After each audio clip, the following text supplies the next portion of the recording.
नमस्कार विद्यार्थियों, आज से हम लोग शुरू कर रहे हैं common course CC05 mathematical and computational thinking analysis, जो कि सेमेस्टर 2 का है। इसका स्टैटिक्स वाला जो पार्ट है वो शुरू कर रहे हैं। तो देखिए, पहला क्वेश्चन है, ग्राफ या चित्रण क्या है, इसके गुण दोष एवं प्रकारों का वर्णन करें।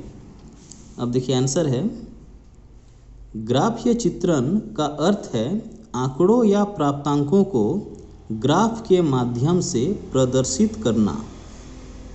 यह प्रदर्शन वक्र यानी कि कर्व या रेखाचित्र के रूप में हो सकता है।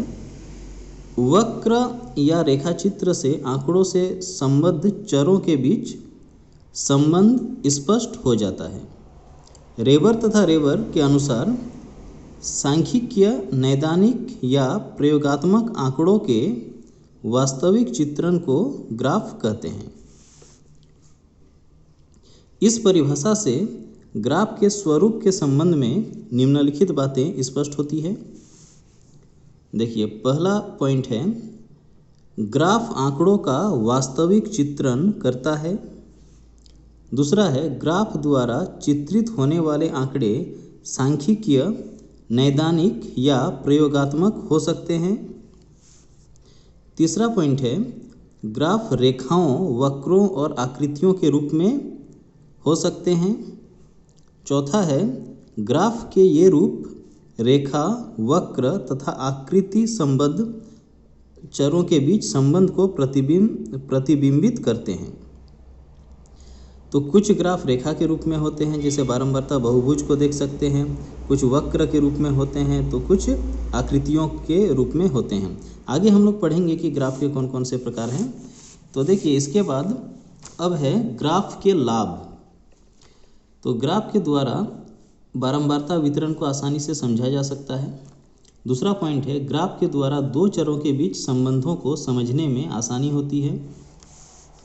तीसरा पॉइंट है, ग्राफ के माध्यम से किसी आश्रित चर, इंग्लिश में इसे डिपेंडेंट वेरिएबल कहते हैं, पर स्वतंत्र चर यानी कि इंडिपेंडेंट वेरिएबल के प्रभाव को दर्शाने में सुविधा होती है। चौथा पॉइंट है, इसके द्वारा दो समूहों या अवस्थाओं का तुलनात्मक अध्ययन किया जाता है। पांचवा पॉइंट है, ग्राफ के माध्यम से माध्यिका, बहुलक, परसेंटाइल्स आदि सांख्यिकीय मापों की जानकारी हासिल की जा सकती है। अब हम लोग देखते हैं ग्राफ की क्या क्या सीमाएं हैं, लिमिटेशंस ऑफ ग्राफ। तो पहली सीमा है, ग्राफ बनाने के कुछ नियम होते हैं। इन नियमों की जानकारी के बिना सही ग्राफ नहीं बना सकते हैं। दूसरा है, किस परिस्थिति में किस ग्राफ का उपयोग किया जाए, यह निर्धारित करना कठिन होता है। तीसरा पॉइंट है, ग्राफ में आंतरिक शुद्धता पूर्ण रूप से संभव नहीं हो पाती है। तो ये सब हो गया ग्राफ की सीमाएं। आगे है ग्राफ के प्रकार यानी कि टाइप्स ऑफ ग्राफ।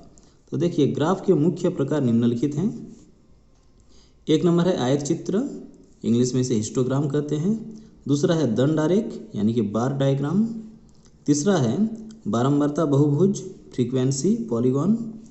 चौथा है संचयी बारंबारता वक्र यानी कि क्यूमुलेटिव फ्रीक्वेंसी कर्व। पांचवा है संचयी बारंबारता प्रतिशत वक्र या इसी को तोरण कहते हैं, इंग्लिश में क्यूमुलेटिव फ्रीक्वेंसी परसेंटेज कर्व और ओगिव। तो ये था हमारा आज का क्वेश्चन। उम्मीद है आप लोगों को समझ में आया होगा। और आप लोग नोट्स के लिए मैं लिंक में अपने Telegram channel mathematics with Ajay का लिंक दे दूंगा, तो उस चैनल को सब्सक्राइब कर लीजिए। वहाँ आपको जो भी मैं यहाँ क्लास यूट्यूब में करा रहा हूँ उसका नोट्स मिल जाएगा। धन्यवाद।